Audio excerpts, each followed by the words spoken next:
Students, अब हम लोग डिस्कस करते हैं डिप्रेशन एंड फ्रीजिंग पॉइंट। अभी तक हमने एलिवेशन एंड बॉइलिंग पॉइंट और relative lowering in vapour pressure का डिस्कशन कर लिया। अब हम डिस्कशन करते हैं डिप्रेशन एंड फ्रीजिंग पॉइंट का। देखिए, डिप्रेशन एंड फ्रीजिंग पॉइंट में अगर मैं थोड़ा सा आपको समझाने की बात करूं कि पहले बताइए फ्रीजिंग पॉइंट क्या होता है। किसी भी कंपाउंड का, किसी सब्सटेंस का जिस जगह पर, जिस टेम्परेचर पर मिनिमम वेपर प्रेशर होता है, that temperature is called freezing point. The temperature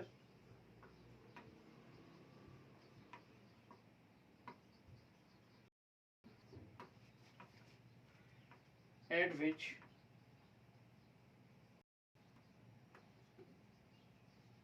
substance having, किसी सब्सटेंस का मिनिमम वेपर प्रेशर होता है, having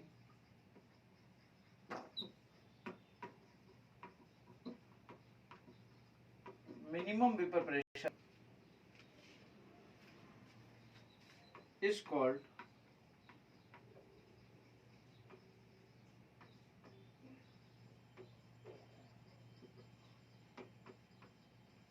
freezing point.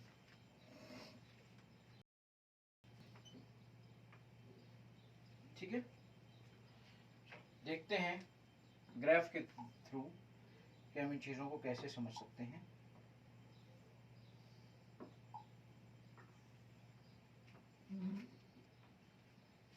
ये मान लीजिए आपका वेपर प्रेशर का कॉन्सेप्ट है, ये मान लीजिए आपके टेम्परेचर का कॉन्सेप्ट है। अब जैसे ये सॉल्वेंट है, ये सॉल्वेंट है आपका, तो सॉल्वेंट का वेपर प्रेशर ऊपर ज्यादा होता है इसलिए ऊपर दिखाया जाता है। फिर मान लीजिए ये सॉल्यूशन है आपका, सॉल्यूशन का वेपर प्रेशर ये ऐसे होता है बेटा, तो ये पॉइंट आगे थोड़ा सा आगे आता है ये पॉइंट। हाँ, तो ये सॉल्यूशन होता है।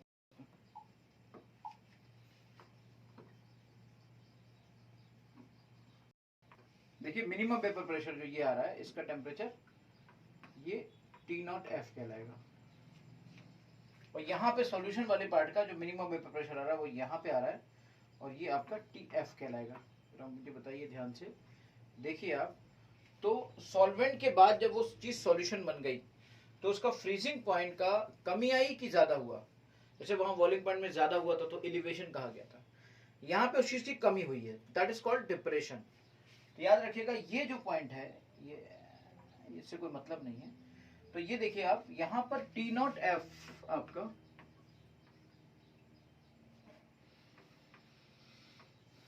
Freezing point of solvent, freezing point of solvent, T0F जो है वो फ्रीजिंग पॉइंट सॉल्वेंट का है, and TF is the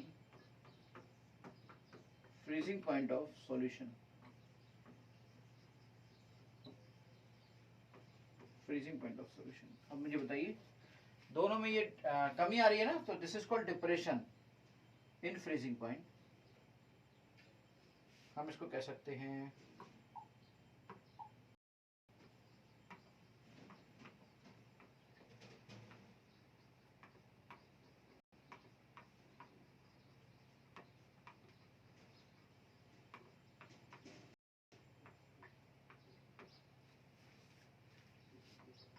is equal to delta TF.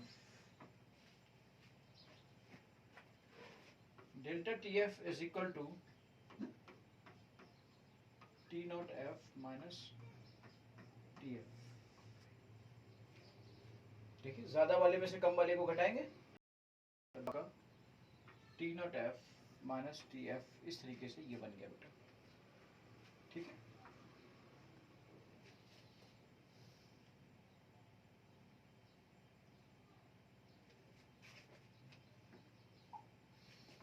याद रखिएगा freezing point is not a colligative property, depression in freezing point is a colligative property. तो जो depression in freezing point है, it's a colligative property, ये एक colligative property है, and that is directly proportional to the molality, और ये molality की directly proportional होती है। There is a constant after the removing of proportionality constant, and that is called Kf. Kf into m, where is m is molality, so it will be delta Tf will be is equal to Kf into m. Kf into m आ गया बेटा, जहां पर m आपका क्या है, m आपकी molality है, ये आपने पहले लिख दिया, और Kf कांस्टेंट कॉल्ड एज, इसके दो नाम होते हैं। पहला नाम होता है molar depression constant, molar depression constant, and second name is cryoscopic constant.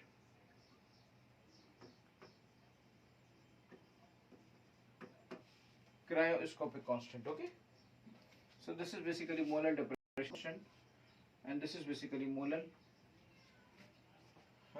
this is basically called as cryoscopic constant. It is a characteristics of solvent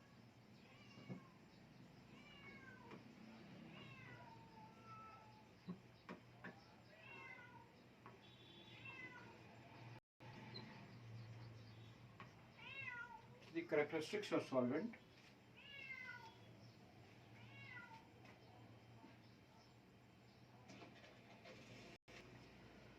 and this Kf will be is equal to RT not F square into molecular weight of solvent divided by 1000 into delta H fusion,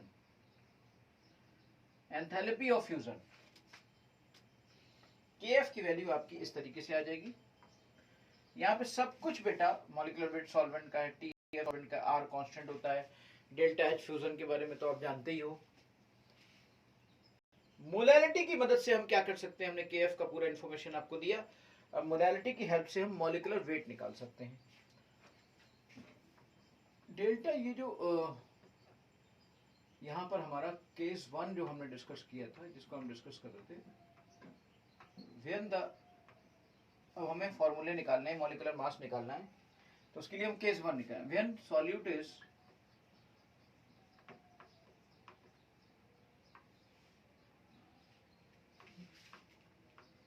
non volatile, तो हर जगह पे होना चाहिए, और non electrolyte भी अगर है तो आपका सिंपल फॉर्मूला होगा, तब वहां पे किसी आई का कोई इन्वॉल्वमेंट नहीं है। This will be delta T F will be is के एफ इंटू एम। एम यहां पर क्या है, मोलैलिटी, तो मोलैलिटी के फॉर्मूले को लिख लो, weight upon molecular weight into weight of the solvent in grams into 1000। आपका बेटा ऐसे आ जाएगा।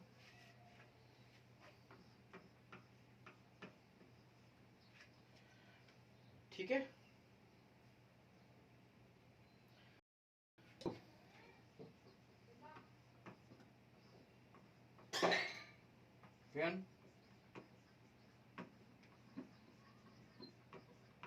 solute is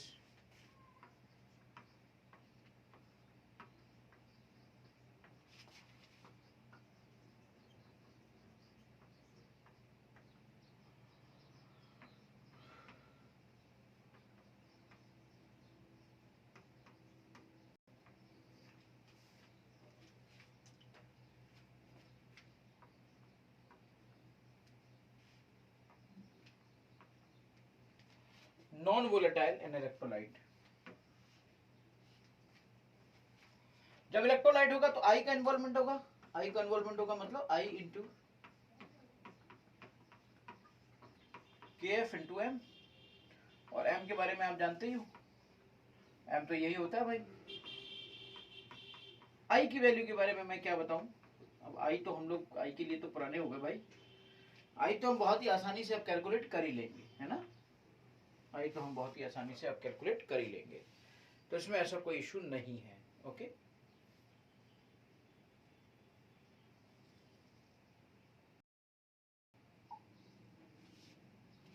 ये थी आपकी डिप्रेशन एंड फ्रीजिंग पॉइंट। अगली कॉलिगेटिव प्रॉपर्टी का डिस्कशन है, and next colligative property is osmotic pressure.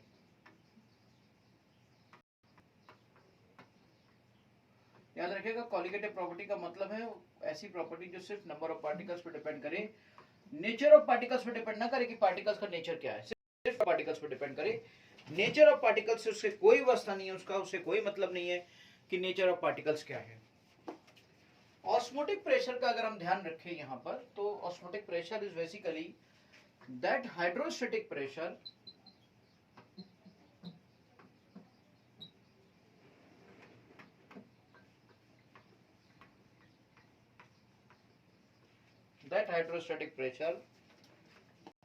which is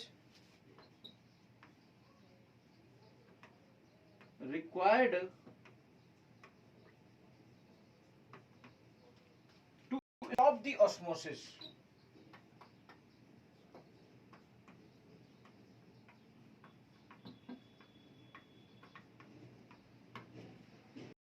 osmosis को स्टॉप करने के लिए वो hydrostatic pressure which is required to stop the osmosis, osmosis को स्टॉप करने के लिए ऑस्मोटिक प्रेशर कहलाता है। ठीक है,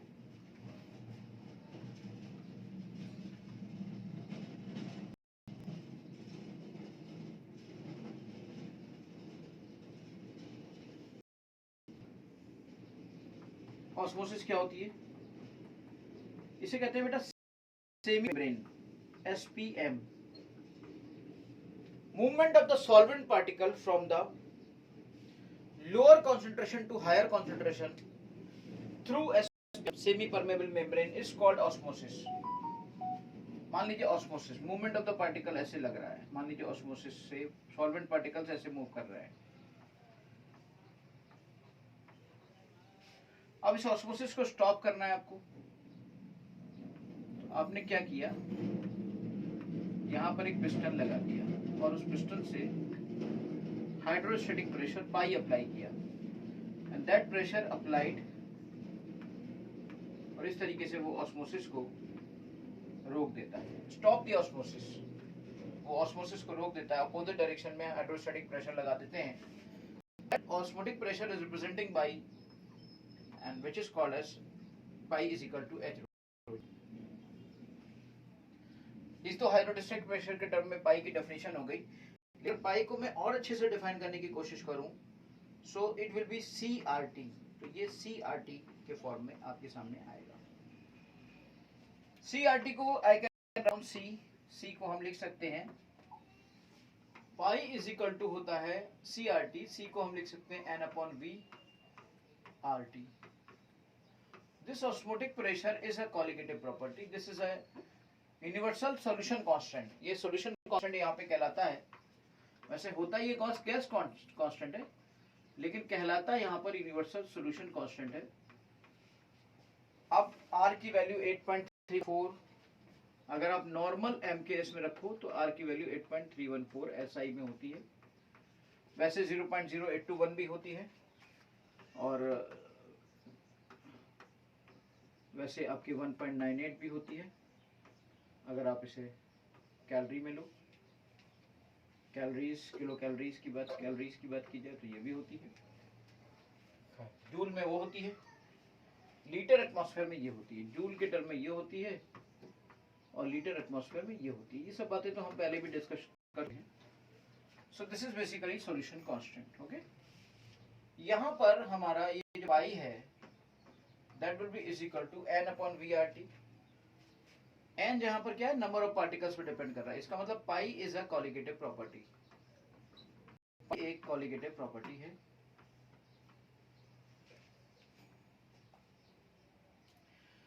अगर पाई केस 1, अब मुझे निकालना था molecular mass, then I am going to discuss about case 1। मैं केस 1 का डिस्कशन कर रहा हूं। केस 1 का डिस्कशन कैसे होगा, लेट्स सी। केस 1 में आप देखिए, सिलेबस को बेटा कंप्लीट करना है तो फिर हम आलतू फालतू की बातों को पूरा नहीं कर सकते, बस चीज़ों को समझाने के लिए। अगर मुझे लगता है कोई ऐसी बात नहीं है जो आपकी समझ में ना आई हो, तो pi is equal to case 1 is equal to, अब देखिए जरा ध्यान से कि व्हेन सॉल्यूट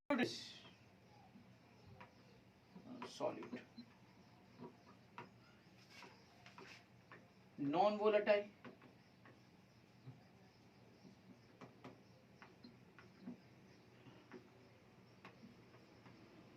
नॉन इलेक्ट्रोलाइट, तो आपका जो पाई होगा वो CRT ही लिखा जाएगा, N/VRT ही लिखा जाएगा। एन को क्या लिखा जा सकता है, small W upon small molecular weight, और ये आपका आर टी अपॉन पूरा वी हो गया। ये पूरी वैल्यू अगर आप रख दोगे और यहां से चीजों को कॉल कर लोगे तो ये आपका मॉलिकुलर वेट। मॉलिकुलर वेट निकालने के मैंने दो केसेस आपको बताए। पहला केस जब सॉल्यूशन वोलेटाइल और नॉन इलेक्ट्रोलाइट है, and the second case is when the solid is, second case का हम डिस्कशन करेंगे कैसे। अभी इससे पहले हमने सोचा था ना कि भाई अगर इलेक्ट्रोलाइट होगा तो क्या होगा। Second case is basically case 2 when solute is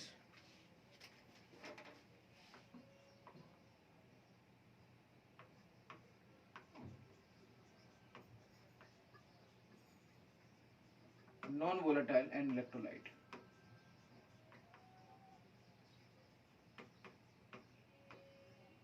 Solute आपका non electrolyte है, in that situation pi will be is equal to ICRT. I की वैल्यू आप सब जानते ही हो, I into n upon v RT, n की value weight upon molecular weight, this is RT upon v. So from here you can find out easily molecular weight of solid. बेटा अगर ध्यान से मैं एक बात यहीं पे आपको बताना चाहूं, यहां से जो मॉलिक्यूलर वेट निकलेगा और यहां से जो मॉलिक्यूलर वेट निकलेगा, तो कॉलिगेटिव प्रॉपर्टी और आई तो वैसे एक साथ ठीक थे भाई। आई का मतलब था, एक स्टार पॉइंट आपको बताना चाहता हूं, आई का मतलब था CP abnormal upon CP normal.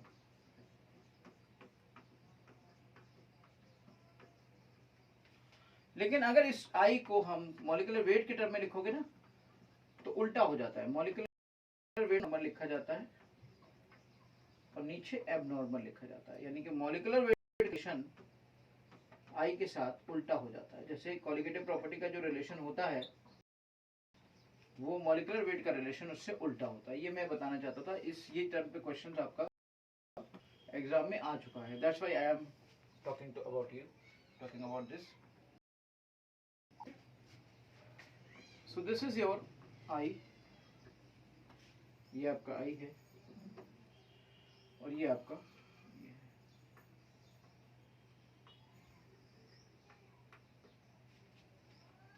Okay, CP abnormal upon CP normal, molecular weight abnormal upon C molecular weight abnormal. ये थी आपकी बेटा कॉलिगेटिव प्रॉपर्टीज, और कॉलिगेटिव प्रॉपर्टीज पे हम लोगों ने बहुत कुछ एक एक कॉन्सेप्ट पे वर्क कर लिया। एक और वैरायटी यहाँ पे मिल सकती है हमें, जिस पर क्वेश्चन हमें मिल सकता है, जो कि ऑस्मोटिक प्रेशर के केसेस में कभी कभी हमारे सामने आता है। ऑस्मोटिक प्रेशर के केसेस में कभी कभी हमारे सामने आता है, and that is basically type of solutions. हम बात करते हैं टाइप ऑफ सॉल्यूशंस की।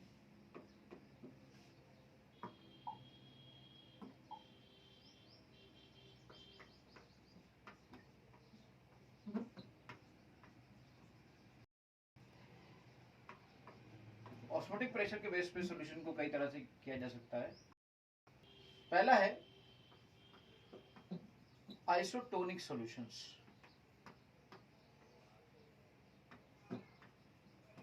आइसोटोनिक सॉल्यूशंस का मतलब होता है बेटा कि अगर दो सॉल्यूशंस हैं और उनके ऑस्मोटिक प्रेशर्स इक्वल हैं तो उन्हें हम आइसोटोनिक सॉल्यूशन कहते हैं।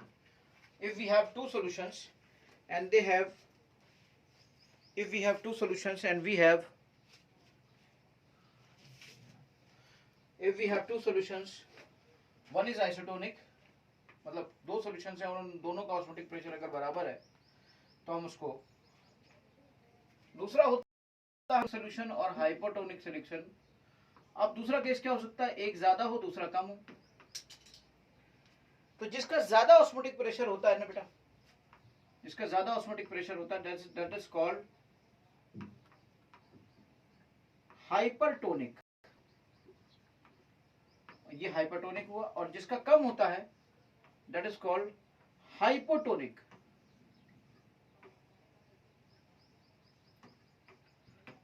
तो वो हाइपो मतलब कम, सोल्यूशन हाइपर आप सब जानते हो, हाइपर होना मतलब ज्यादा होना है ना, hypertension, hypotension.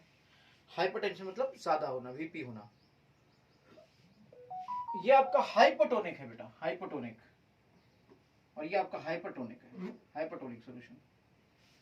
This is your ये, और ये आपका ये आता है। सो this is a type. Okay, question अक्सर आइसोटोनिक सॉल्यूशन पे आता है। क्वेश्चंस आपके ज्यादातर आपको आइसोटोनिक में मिलेंगे।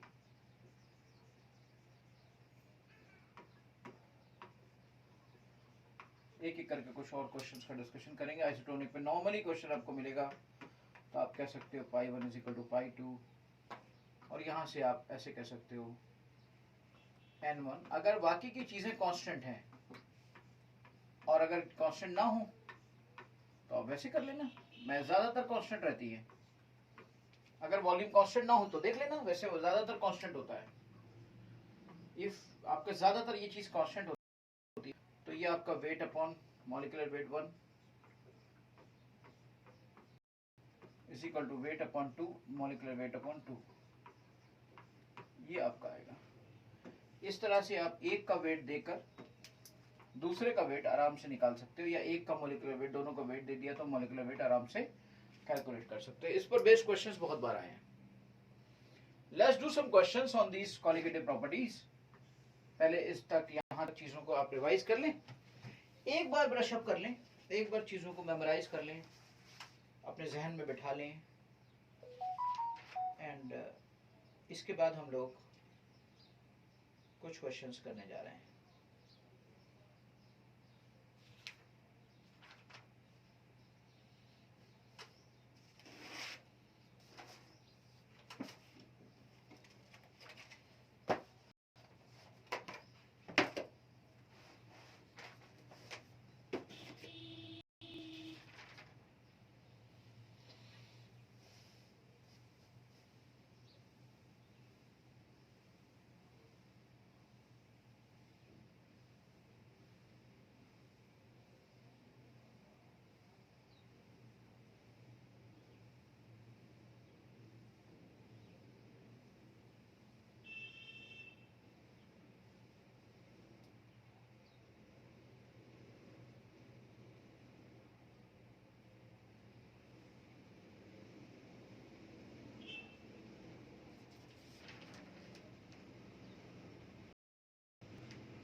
क्वेश्चन है बेटा,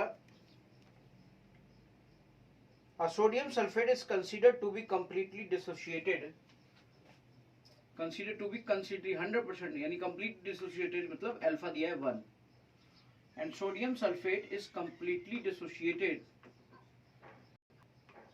और ये आपका completely dissociated है यानी कि SO4 2 माइनस में आपका जा रहा है।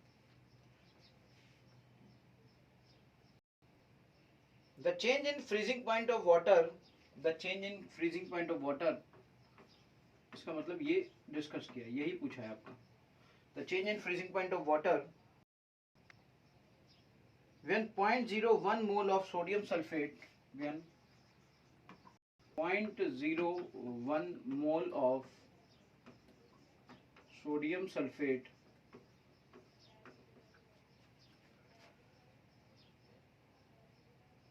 is dissolved in 1 kilogram of water, is dissolved in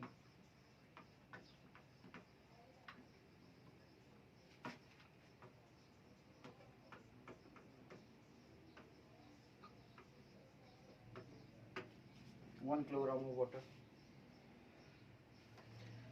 Given Kf is equal to 1.86।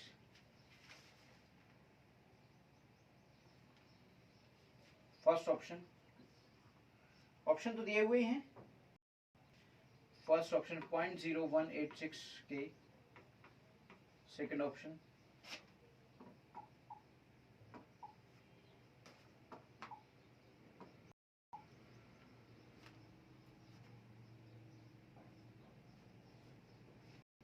0.0372, third option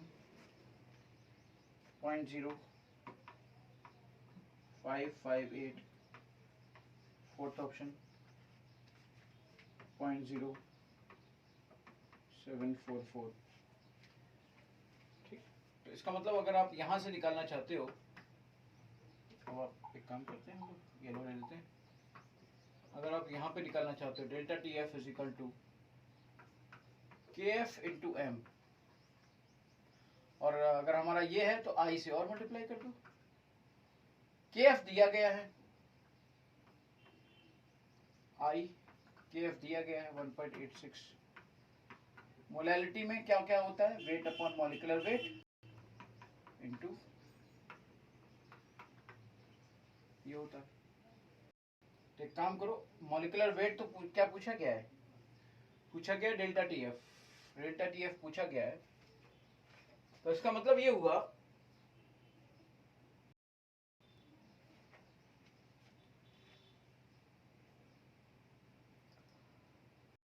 when 0.0 मोल। अच्छा, इसके पूरे की जरूरत नहीं है, एन एन पूरा दे दिया उसने, आई की जरूरत है इसका मतलब खाली, तो जरूरत है तो 1 + n - 1 × अल्फा। कितने पार्टिकल्स में टूटा भाई, 2 और 1, यानी n = टोटल 3, n = टोटल 3। कितना है 100% डिसोसिएटेड, इट मींस 3, आई की वैल्यू 3 आ गई। देखिए 2 3 - 1 2 और 2 + 1 3, 3 आई की वैल्यू आ गई। यहाँ पर अपने आई की वैल्यू रख दी। So delta T F is equal to 3 into 1.86 into number of moles आपके आ गए 0.01 mole upon weight of the solvent, 1 kilogram of the solvent. 1 kilogram दिया है तो अगर ग्राम होता तब 1000 से मल्टीप्लाई करते ना, जब ग्राम किलोग्राम में दिया तो कुछ करने की जरूरत ही नहीं है। इस तरीके से आप इसको देखो, ये आपका आ जाएगा 8 3 6 6 18, 8 3 और 1 5, 3 1 3, 3 2 5, ये आपका 5.58 आया, 0.0558। C option is there. तो सी ऑप्शन आपके सामने आ गया, जो कि बिल्कुल सही ऑप्शन है, जो कि बिल्कुल सही आंसर है। सी ऑप्शन आपके सामने आ गया, ठीक है।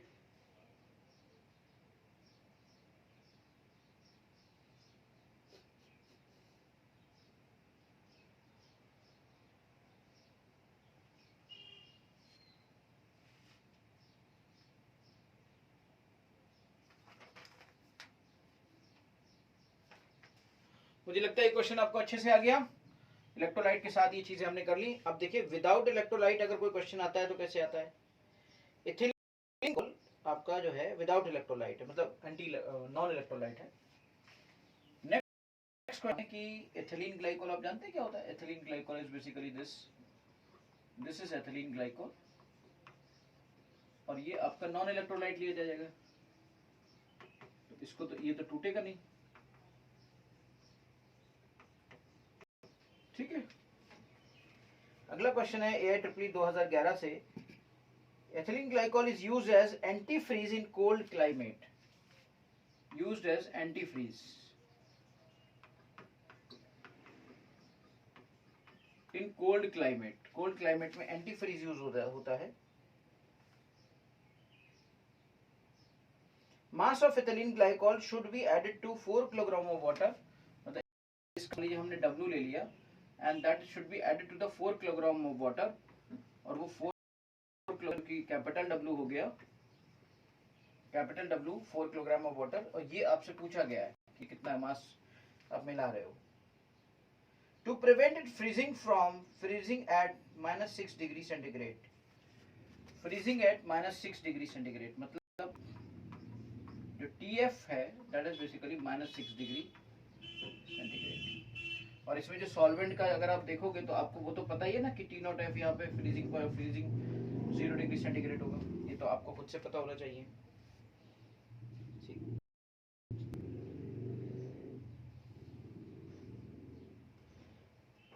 Molar mass of glycol is given here. Molar mass of glycol is given in 62.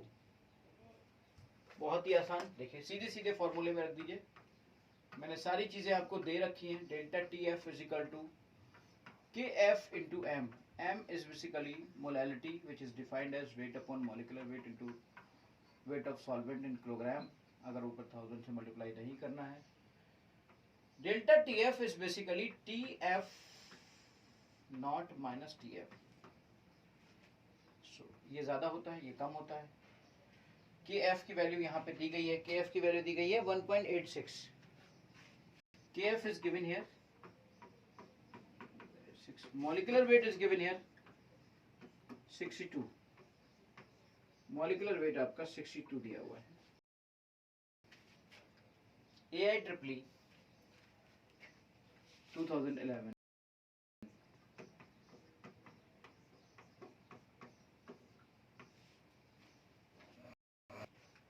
KF की वैल्यू आपको दी गई है, W पूछा है आपसे, मॉलिक्यूलर वेट दिया है, W दिया है। टेंशन कहाँ है? टेंशन कहीं नहीं है। 0 -6 which is equal to 1.86 into W upon molecular weight 62, 4 kg.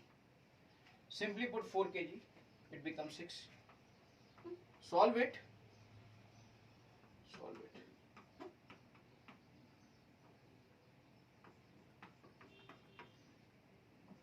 W की वैल्यू कितनी आएगी इसको देखिए आप।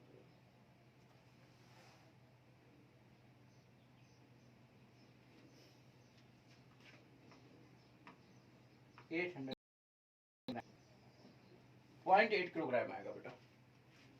तो इस तरीके से 800 ग्राम से ये इंफॉर्मेशन आपको मिली 800 ग्राम की। 800 ग्राम आपको मिल गया इस तरीके से। यू आर गेटिंग 800 ग्राम।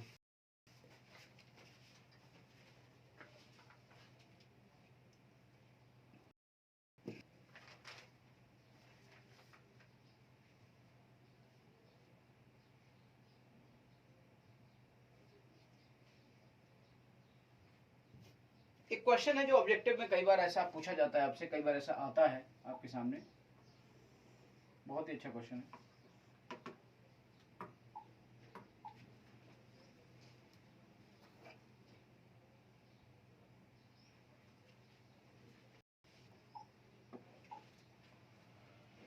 इसमें देखिए आप, अगर आप इसमें देखेंगे तो आपको देखने को मिलेगा कि भाई which of one of the following aqueous solution will exhibit highest boiling point.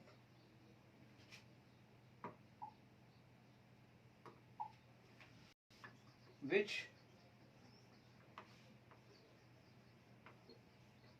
one of the following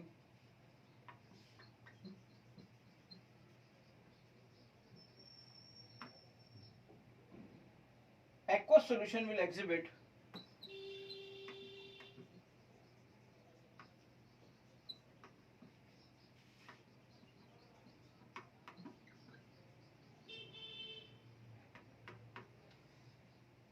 highest boiling point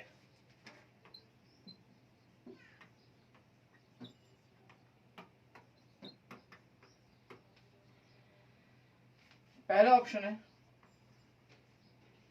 0.01 m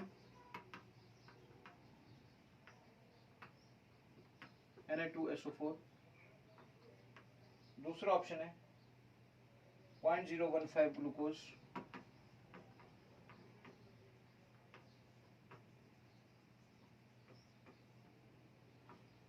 तीसरा ऑप्शन है 0.015 यूरिया।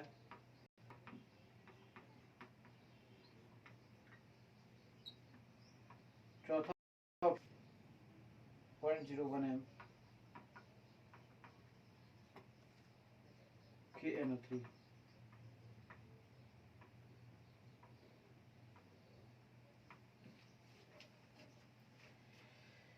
जरा समझिएगा इस बात को।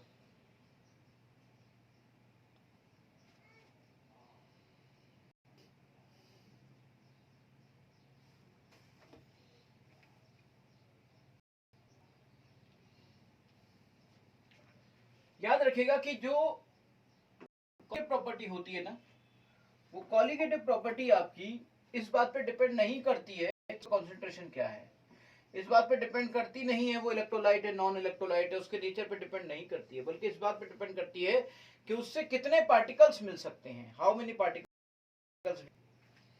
अब Na2SO4 को जब आप तोड़ोगे तो यहां से आपको नंबर ऑफ पार्टिकल्स जो मिलेंगे, याद रखिएगा नंबर ऑफ पार्टिकल्स जो मिलेंगे, तो इसका मतलब कॉलिगेटिव जो होती है ना कोई भी, वो कॉलिगेटिव प्रॉपर्टी खास तौर पर नंबर ऑफ पार्टिकल्स पे डिपेंड करती है।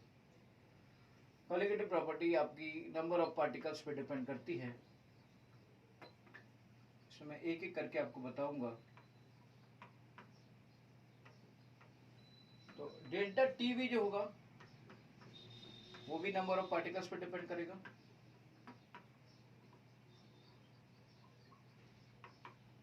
और डेल्टा टीबी जो होता है ना बेटा, वो होता है टीबी माइनस टीबी नॉट। इसका मतलब जो टीबी यानी कि boiling point of the solution है, वो भी नंबर ऑफ पार्टिकल्स पे डिपेंड करेगा।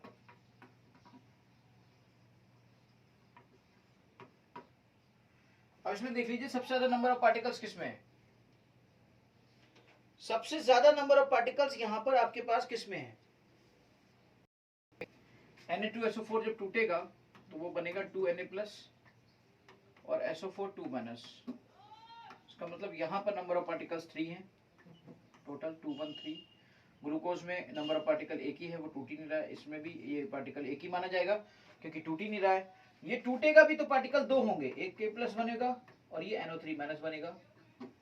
तो इसका मतलब सबसे ज्यादा पार्टिकल्स कहाँ है, इसमें है। तो बॉइलिंग पॉइंट भी देखिए, एग्जिबिट हाईएस्ट बॉइलिंग पॉइंट, तो हाईएस्ट बॉइलिंग पॉइंट बेटा किसका होगा, होगा Na2SO। समझ गए। यहीं पर अगर फ्रीजिंग पॉइंट तो यहां मामला उल्टा हो जाता। यहां पर अगर बात आ जाती फ्रीजिंग पॉइंट की, तो पता है फ्रीजिंग पॉइंट किसका सबसे हाई होता, इसका होता। फ्रीजिंग पॉइंट अगर ये केस बन जाता, फ्रीजिंग पॉइंट का बहुत बार आपको कंफ्यूज करने के लिए पूछा गया है, इसलिए मैं इसके बारे में बता रहा हूं आपको। देखिए delta TF what obvious is directly proportional to number of particles. अगर यहां पर कोई आपसे कहता है elevation depression in freezing point किसका सबसे ज्यादा होगा, तो आपका आंसर पहला ही होता। लेकिन अगर कोई कह देता फ्रीजिंग पॉइंट ऑफ सॉल्यूशन किसका सबसे ज्यादा होगा, तो आंसर उल्टा हो जाता। रीजन क्या है, रीजन है कि delta TF will be is equal to T0F minus TF, यानी डेल्टा TF जो होता है वो T0F, और देखो ये माइनस TF है, इसका मतलब ये हुआ कि सॉल्यूशन का जो फ्रीजिंग पॉइंट है that is inversely proportional to the number of particles. Minus में आ गया ना, तो इसलिए वो आपका नंबर ऑफ पार्टिकल्स से उल्टा हो गया। और फिर इन दैट सिचुएशन बेटा वो नीचे वाला भी नहीं होता, वो जो इसके सबसे कम पार्टिकल्स है उनको होता, तो एक होता। तो आप बात समझ लीजिएगा एक तरह की, अगर आप ये फ्रीजिंग पॉइंट ऑफ सॉल्यूशन है, ये फ्रीजिंग पॉइंट ऑफ सॉल्वेंट है, इसकी तो बात ही छोड़ दो, ये तो कैरेक्टरिस्टिक्स है, ये पर्टिकुलर एक प्योर सॉल्वेंट के लिए होता है। सॉल्यूशन के वेरिएशन को देखा जाता है तो सॉल्यूशन का जो डेल्टा TF है वो अब भी नंबर ऑफ पार्टिकल, लेकिन TF देखिए माइनस में आ गया, इस वजह से उल्टा हो गया। बाकी सब में वैसे ही सिमिलर रिलेशन रहता है। ऑस्मोटिक प्रेशर एक कॉलिगेटिव प्रॉपर्टी है, तो ऑस्मोटिक प्रेशर भी नंबर ऑफ पार्टिकल्स पे डिपेंड करती है। तो इस तरह का क्वेश्चन बन सकता है।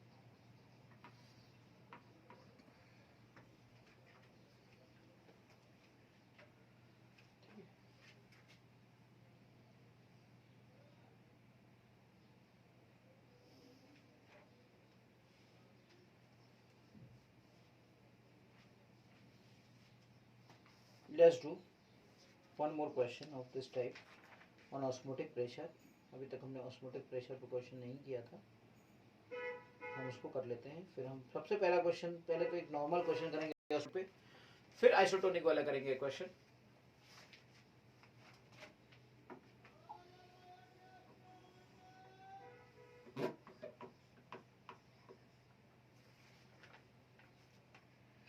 A saturated solution is prepared by dissolving 0.2 gram of polypeptide in water to give 5 solution।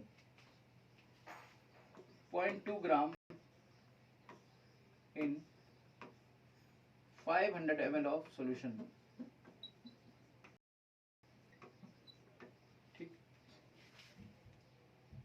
The solution has an osmotic pressure of 3.74 torr, 3.74 torr at the temperature of 27 degree centigrade. 27 मतलब 273 और add कर दीजिए, it will become 300 kelvin. ये आपका 300 kelvin हो जाएगा. What is the approximate molecular mass of the, approximate molecular weight polypeptide का निकालना था. बहुत ही सिंपल सा क्वेश्चन आया. पॉलीपेप्टाइड है तो इसका मतलब इसमें ऐसे कोई मसला नहीं है, इलेक्ट्रोलाइट तो है नहीं है. R इंटू टी की वैल्यू आकर यहाँ पर आपका लीटर एटमॉस्फेयर में चीजें दी गई हैं तो R की वैल्यू हम 0.0821 रखेंगे. नंबर ऑफ मोल्स का मतलब होता है वेट अपॉन मोलिक्यूलर वेट आपको निकालना है. V आपको दिया है, R आपको दिया है, T आपको दिया है, पाई आपको दिया है, ये पूछना है. बाकी ये भी गिवन है, ये भी गिवन है, ये भी गिवन है, ये भी गिवन है, ये भी गिवन है. तो ये जो वैल्यू आपको मैं जरूर बता दूं, यहाँ पर आपकी 0.0821 रखी. बाकी आप इजीली मॉलिक्यूलर वेट को कैलकुलेट कर सकते हैं. You can find out easily. बहुत ही मुश्किल नहीं, बहुत ही आसान question, very easy question on the osmotic pressure. Find out the molecular mass of the polypeptide. Okay,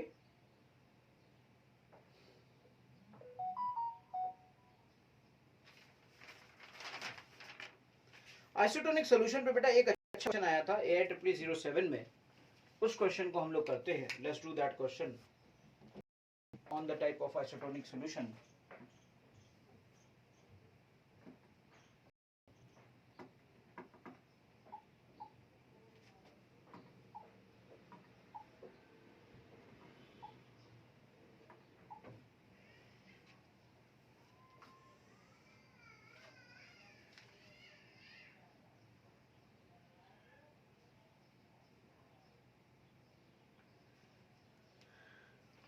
One question is there. A 5.25% solution of a substance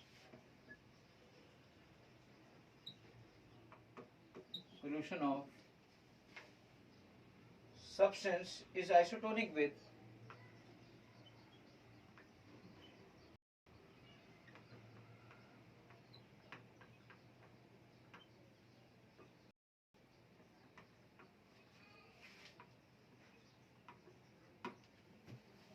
isotonic with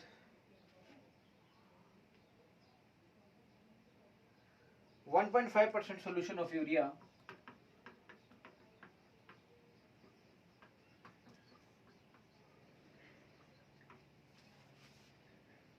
in the same solvent. If the densities of both the solutions are assumed to be equal, molar mass of the substance, densities equal हैं,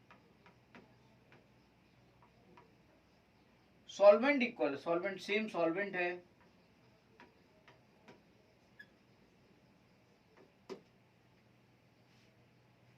तो molar mass of other substance यानी कि molecular weight आपका of other substance जो है, एक तो urea हो गया और दूसरा जो जिसके साथ ये आइसोटोनिक है उसका आपको मोलर मास निकालना है. करिए बेटा इस क्वेश्चन को. बहुत ही अच्छा क्वेश्चन, बहुत ही जबरदस्त ऐसा क्वेश्चन जो एग्जाम के लिए इंपॉर्टेंट है. बेटा इस तरह के क्वेश्चन एग्जाम में जरूर आते हैं.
पे बहुत ही इजी क्वेश्चन है, देखिए वेरी वेरी इजी क्वेश्चन।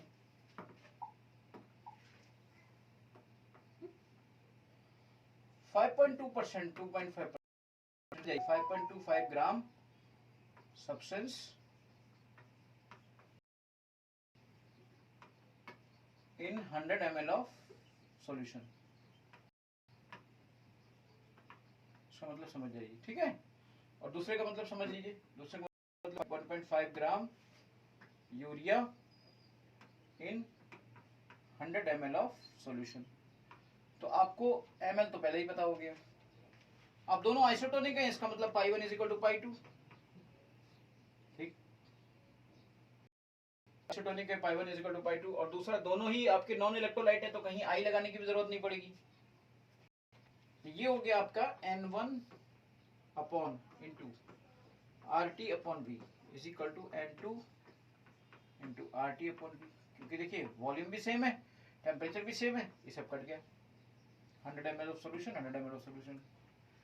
तो N1 अपॉन N2 को, N1 is equal to N2 को, यानी कि W1 अपॉन मॉलिक्यूलर वेट 1 और W2 upon molecular wait 2। Simple. W1 आपको क्या दिया है, 5.25 ग्राम, और ये आपको निकाल। W2 आपको क्या दिया, 1.5 ग्राम, और यूरिया का आप जानती हो, यूरिया NH2CO NH2 60 होता है, आई थिंक कितना होगा NH2CO NH2, तो ये आपका हो गया 14 14 28 28 और 4 32 16,